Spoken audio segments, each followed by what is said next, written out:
ഒരു മുളവശ്യം അല്ലെങ്കിൽ കൂട്ടുകറി. ഞാൻ കായും ചേനയും ഇതുപോലെ മുറിച്ചിട്ട് വെള്ളം ഒഴിച്ചിട്ട് കുറച്ച് വെള്ളം ഒഴിച്ചിട്ടുണ്ട്. പിന്നെ ആവശ്യത്തിന് മഞ്ഞൾപ്പൊടി, കുരുമുളക് പൊടി കുറച്ചും കൂടി. ഇത് പച്ചമുളക് കൂടി ഇട്ടിട്ടുണ്ട് കേട്ടോ. ഞാൻ അടച്ച് വേവിക്കും.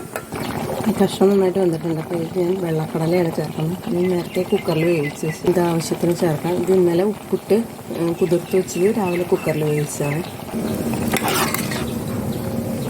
ഇതാ ആവശ്യത്തിനായിട്ടുണ്ട്, വെന്തിട്ടുണ്ട് എല്ലാം. മീനിൻ്റെ അരപ്പ് റെഡിയാക്കാം. ഇനി അതിൽ ആവശ്യമുള്ളത് ഇത് തേങ്ങ വറുത്തെടുക്കുക. ഇത്തിരി വെളിച്ചെണ്ണ ഇറക്കണ്ടേ. ഒന്നാമത് സ്റ്റീലിൻ്റെ ബാഗ് അടി പിടിക്കും. ആവശ്യമുള്ള തേങ്ങ ഇടാം. തേങ്ങ ഇട്ടതിന് മിക്സാക്കി ഇത്തിരി ജീരകം ഇടാം. ജീരകം നന്നായിട്ട് മിക്സാക്കി കൊടുക്കാം.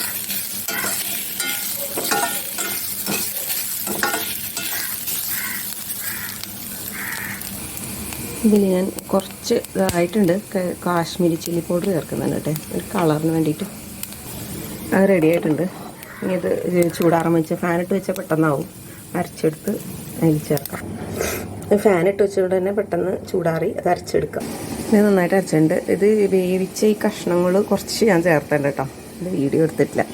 അരയ്ക്കുമ്പോഴാണേ ഇതൊന്ന് ചൂടാക്കിയെടുക്കാം. അധികം ഞാൻ വെള്ളമാക്കിയിട്ടില്ല. അങ്ങനെ സാമ്പാറൊക്കെ ഉണ്ടല്ലോ, രസക്കാളനുണ്ട്.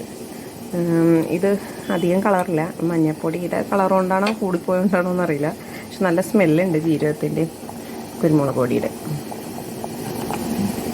കുരുമുളക് പൊടി ലാസ്റ്റ് കുറച്ചിങ്ങനെ ഇടാം. ആ ഫ്ലേവർ ശരിക്കും കിട്ടും. തിളച്ച് കഴിഞ്ഞിട്ട് ഇനി ജസ്റ്റ് കടുകും മുളകും കുറച്ച് തേങ്ങയും കൂടി വറുത്തിട്ടാൽ മതി. ഇതാ തിളയ്ക്കുന്നുണ്ട്. നമുക്ക് കടുക് വറുക്കാം. അതിന് ഇത് ചൂടായിരുന്നു വെളിച്ചെണ്ണ വയ്ക്കാം. കടുക് കൂട്ടിയിട്ട് അതിലേക്ക് മുളകിടാം.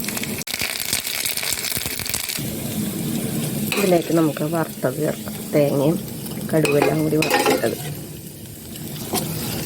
മിക്സാക്കാം. ലാസ്റ്റ് ഇത്തിരി ഞാൻ കുരുമുളക് പൊടി ചേർക്കുന്നുണ്ട്. അതിൻ്റെ ആ ഒരു ടേസ്റ്റ് ഫ്ലേവർ എടുത്തേക്കാൻ വേണ്ടിയിട്ട്. ഇത്രേ ഉള്ളൂ. നമ്മുടെ എലിശ്ശേരി റെഡി ആയിട്ടുണ്ട്. ഇത്രേ ഉള്ളൂ. വേണമെങ്കിൽ കുറച്ച് ശർക്കര വെള്ളം വേണമെങ്കിൽ ചേർക്കാം.